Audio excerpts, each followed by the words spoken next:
I really love it.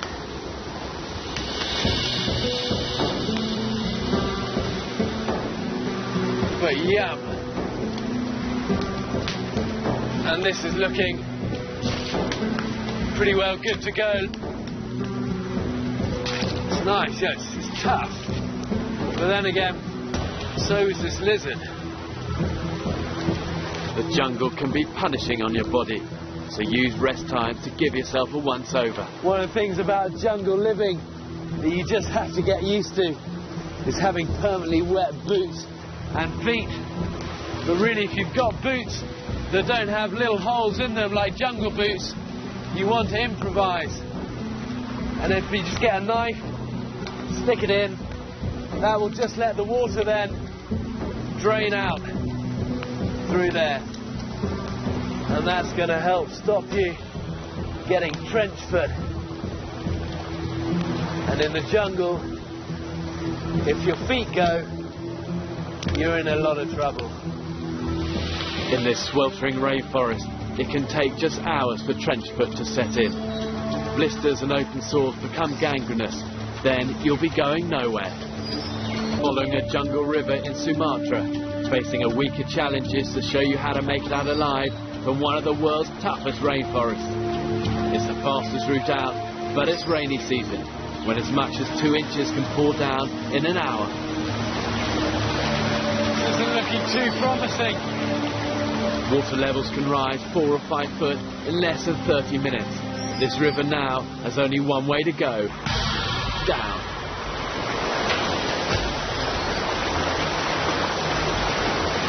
See the power of the water really building up now here.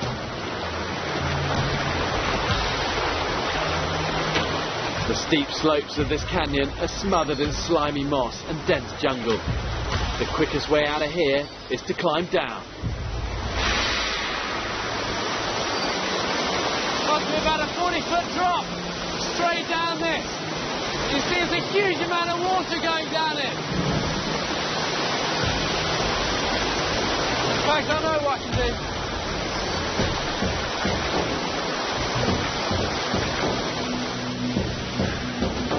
I reckon if I find myself a decent length of vine, I should be able to make a really simple like harness around myself. It's called rattan vine. It's one of the strongest in the jungle. It's known as the cable of the jungle. It's tough and can grow to several hundred feet as it fights to get to the light in the forest canopy. It's Dora! It's like somebody turned the shower on. Just mad rain. Okay, get all of this. And the best way I can make a harness is just to make what's called the Thompson's knot.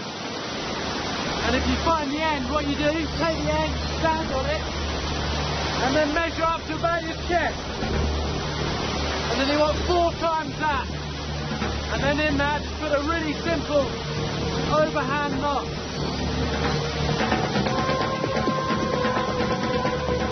And then what you're left with is 2 loops each side. 2, 2.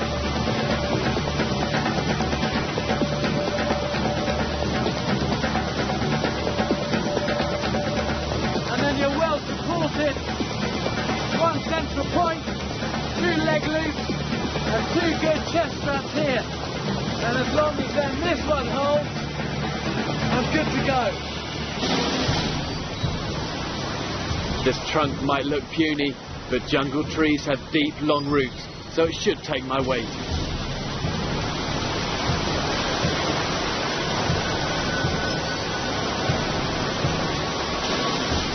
It's a risky strategy.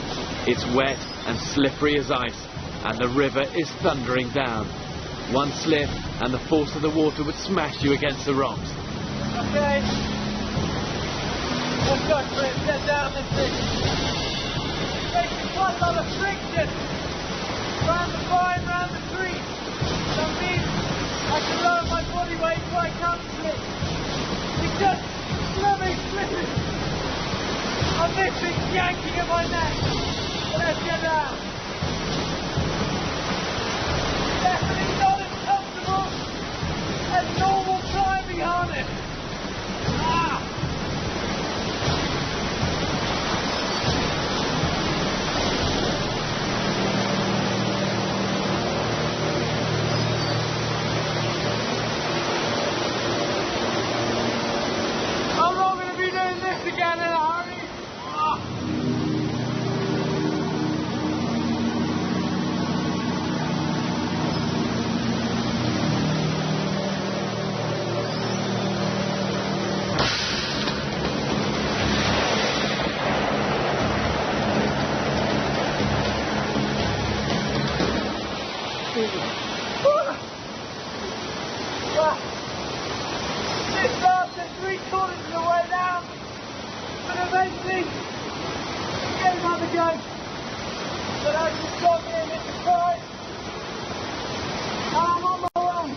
survive means you have to take risks, but the jungle can be a very unforgiving place. In fact, there's only one thing you can guarantee here: you're gonna get wet. I think it's raining. God, I'm just completely drenched. That's probably why they call it a rainforest.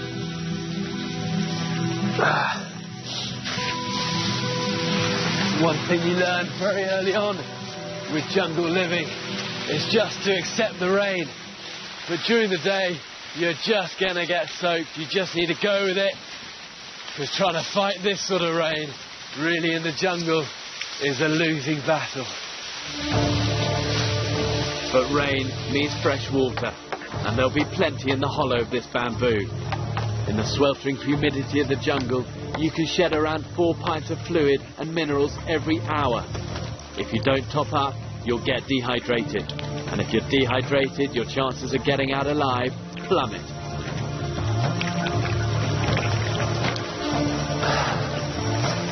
And that's beautiful water to drink. Filtered out through the ground into the bamboo. And listen to the difference now between that full of water and that empty. It's getting dark. On the equator, night falls in the blink of an eye, and I've got about an hour before it's pitch black. I need to set up camp, and what the orangutans do is build their nests high up in the trees, well out of the way of predators like tigers. That's what I'm going to do. Look at this tree. Look at the size of this. And these fig trees just grow absolutely massive. But I've never seen one this big. And actually what the orangutans will do, they'll often build their nest high up in the branches and the limbs. And you can see there's like a huge bit of deadfall that's got lodged in between. I just wonder actually whether that might not be a bad place to spend the night. And the best thing you'll often do with a shelter, instead of spending hours building it, is just to use whatever nature's given you. And this, I think, might work. But I'm going to need some sort of covering above me, otherwise it's going to be like sleeping in a swimming pool.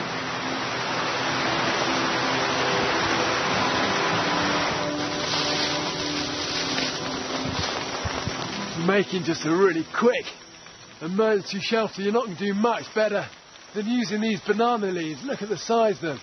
Absolutely huge. You only need a couple of those and you're going to be covered. Here it comes.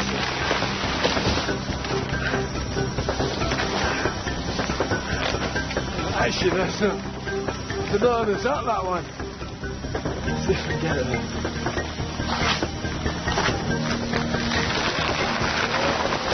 These wild bananas are known as famine food. Let's give them a try, see what's inside. Oh.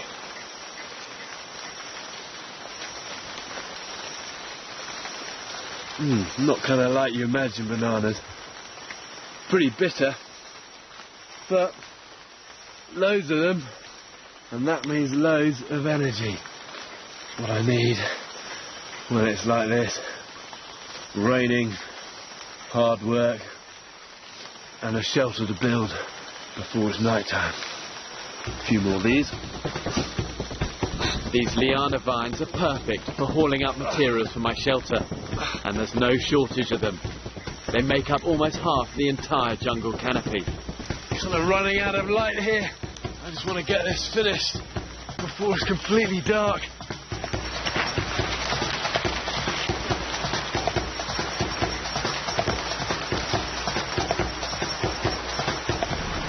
Already now, I'm quite well protected from the rain. A few more and I'll be done. I'm actually quite nicely cocooned in here.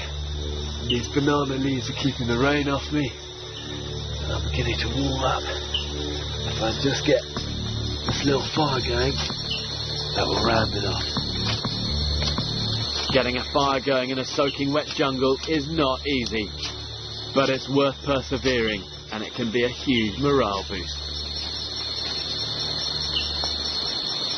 That's a fire going. That's nice.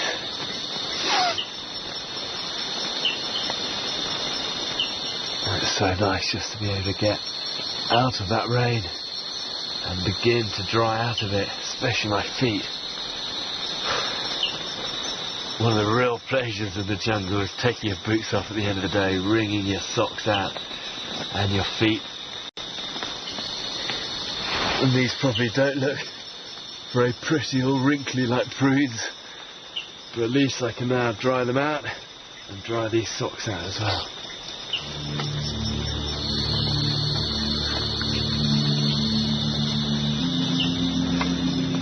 If I had to sum jungle living up in one action, it would be that, wringing your socks out.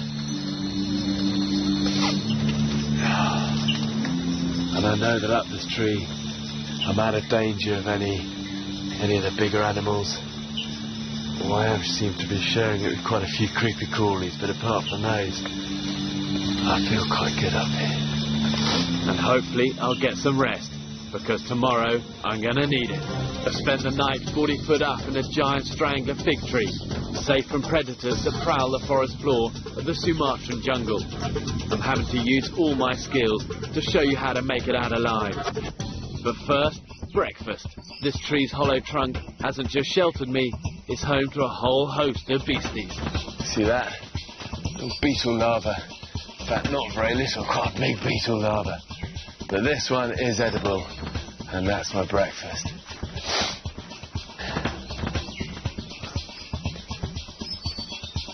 And I hold him by the head.